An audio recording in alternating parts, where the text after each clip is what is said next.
me nerding out at the BSC cinema show.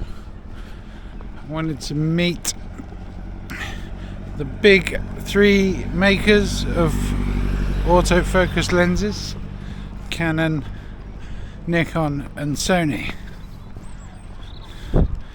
And the Nikon booth is separate from the Red Cinema booth, so they just are sending a message of photography and videography, different professions. That's a bit of a downer.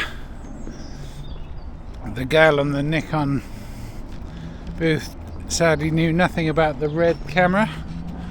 I got nicely involved with the man on the Red booth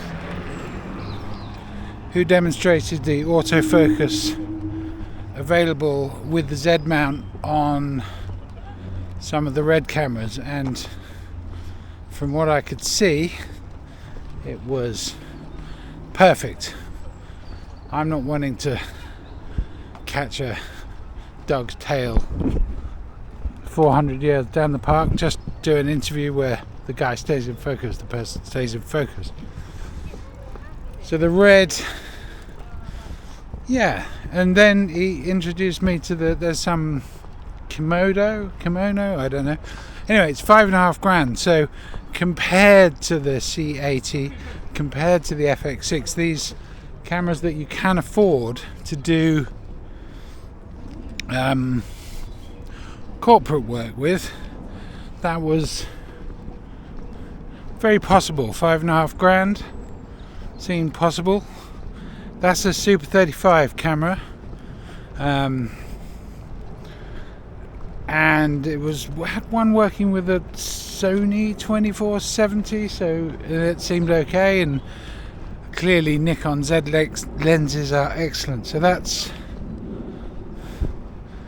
was a pretty good show from Red. Now I couldn't work out, it had a massive great small HD monitor on it, and that's not practical in the world that I operate in. So I couldn't really see how you're going to rig the Red camera. So Nikon stills people, not really interested. Red man, pretty good. And then I went to the Sony camp, and I don't know what happened. I got hooked up with a man who works for Sony Special in Basingstoke. And Sony was impressive. They've got an app, USB-C, just seems to work. With the 3 camera you can engage remotely the ND filter. This is stuff the C80 kind of offers, sort of, but no one actually knows if it works. Is the police? It's London town, innit?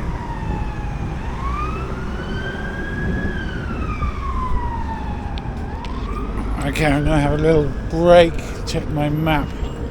Here we go.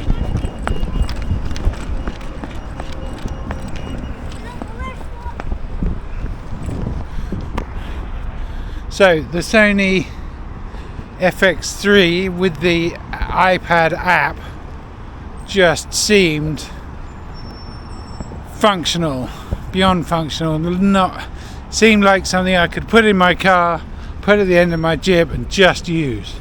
Everything was working, and that was impressive.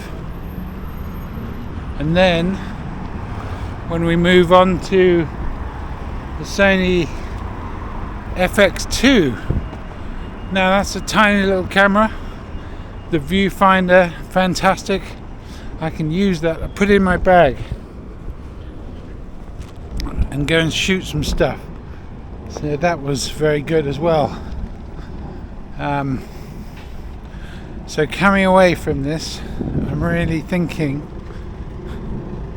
is it time to move towards Sony?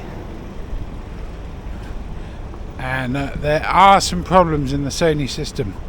The FX2 doesn't work with the iPad app, so that won't work on the Jib, and they don't really have. So the iPad app is excellent with zoom, but it doesn't work with any 24 to 105 or 24 to 70 lenses. It works with some Super 35 lenses and the 28 to 135, but 28 is just not wide enough. So they've got all the way there, ND, remote control with no lag, all sorts of things, and they haven't got a bloody lens.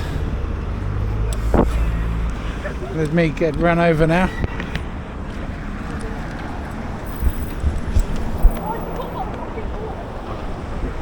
Welcome to London, isn't it? I'm gonna risk it.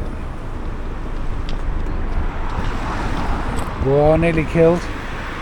Go for it.